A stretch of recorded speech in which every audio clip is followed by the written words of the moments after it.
Actually, the Prodigy didn't actually release Firestarter for another 5 years actually. I was willing to overlook all the other historical inaccuracies in Call of Duty, but this is too far.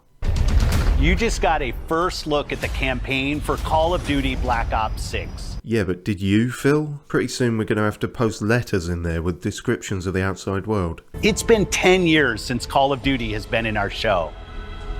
It's been even longer since... Nice to see that rich CEOs can have an untimely existential crisis, just like the rest of us.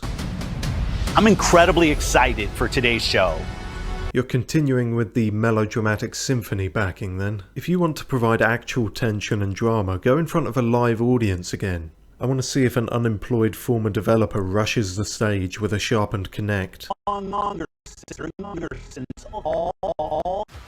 Look, I'm not made of stone, this looks pretty cool, but I'm out after Mick Gordon got needlessly glory killed. You'd unshafted that man and all he wanted to do was make blood-pumping satanic chainsaw metal for you. So what's to stop you exploiting his legally distinct replacement the exact same way? Rip and tear shouldn't mean ripping you off and tearing down your reputation.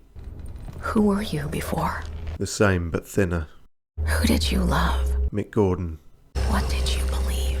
That people would be respected and paid fairly. Sorry, different games now, different games. Although you might still be dicking over composers when instead of your game's actual score, you've opted for the 758th Milquetoast David Bowie cover.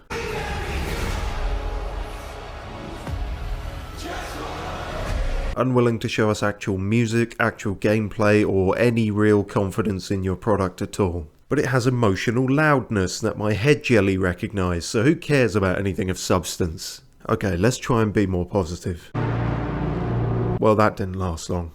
After all the hype ended up being one giant meh for mankind, it makes sense you'd theme the expansion around space madness. Could you not shift enough space Rolexes? Now everyone at Bethesda has to wear 3 at once and pretend it's a tribute to Buzz Aldrin. Fighting an evil painter in Paris feels like fighting an evil parking space in London. The odds are not in your favour. The first smidges of gameplay for Blue's Clues aren't a lot to go on. So far I'm getting forgettable combat and a hint of hold forward to reach the next cutscene. Which isn't a death sentence if the cutscenes and story in question are good. You said you helped me find my mama. Your mama never told... I think there's a chance my mom's still alive. I'll pick you up yonder after to go find your mom. Fucking hell. I rather fear that the writers drank some swamp water and contracted a bad case of verbal diarrhea log. Think of all the employees you could have not laid off with the cost of this trailer. Find the truth. And while you're at it, find that cunt with the synth. I am perfectly in the dark about this reboot. I was more of a GoldenEye lad back in those days, but it looks like we've reanimated the corpse of Mirror's Edge and dropped our VR headset in the bath. It's a very tightly controlled trailer, absolutely full of jump cuts, but as far as I can know, this seems to be mostly gameplay. Which is good? Booty's back and is old enough to get Phil's hand-me-down jackets. On behalf of our creative teams, who can't be here to collect this award in person because we fired them, we thank you for your continued support. Even after everything we've done.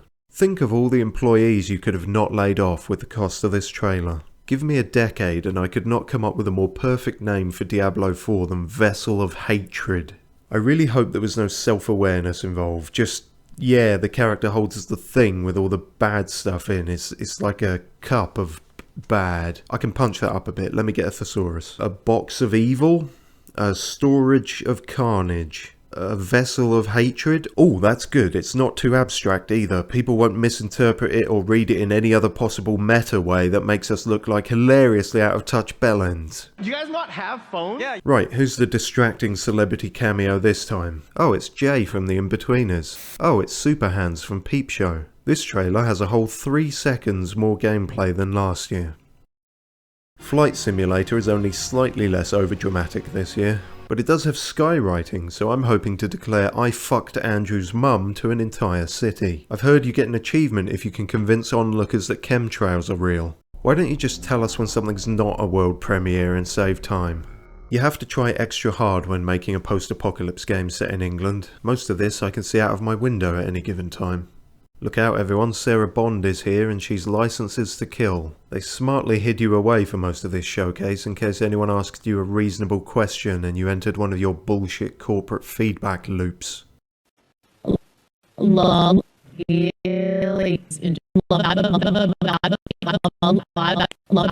games industry. It's a creative art form. Oh good, expanding our digital-only storage. Can we also rent out wine glasses on the tablecloth you're gripping the ends of? This wasn't supposed to be a rotating shot, the cameraman just really wants to leave her line of sight. Before we dive into the direct, we've saved one more thing. And it's not your jobs.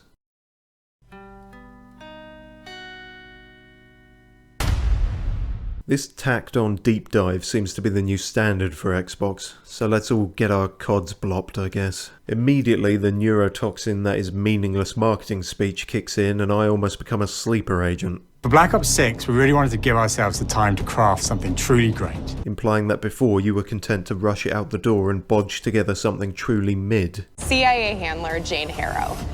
She's a born leader, fearless and brilliant. Not to throw shade at a lead narrative producer, but I don't think brilliant is a character trait. We have a mission that takes place in an opulent casino in Southern Europe. It's unlike any past mission in Call of Duty, and what the player does in this space is totally unexpected. Do the characters rewire a timed explosive using their pubic hair? Do they find Nelson Mandela trapped in a pocket dimension inside the roulette wheel and he's really upset and dizzy, but that's the only way to unlock the AK-47? Do they open up a smelting business and then fall in love with the same plucky Eastern European metallurgist before realizing it was only a temporary apprenticeship and her work visa has expired, and instead of competing for her love they should have savoured the brief time they had together, pouring lava into stuff? Whatever it is, it's not just going to be robbing a vault, is it? Because you told us it's totally unexpected. So it categorically has to be something other than a video game casino vault heist level. You'll be pulling off a heist at a casino. Omni movement. You can now jump over sofas like the real special forces. That's how they got Bin Laden. Homing knife. A homing knife? That's just a knife with a bomb in it. That's not really homing, that's just increasing the range in which you can miss. That was sick. Great.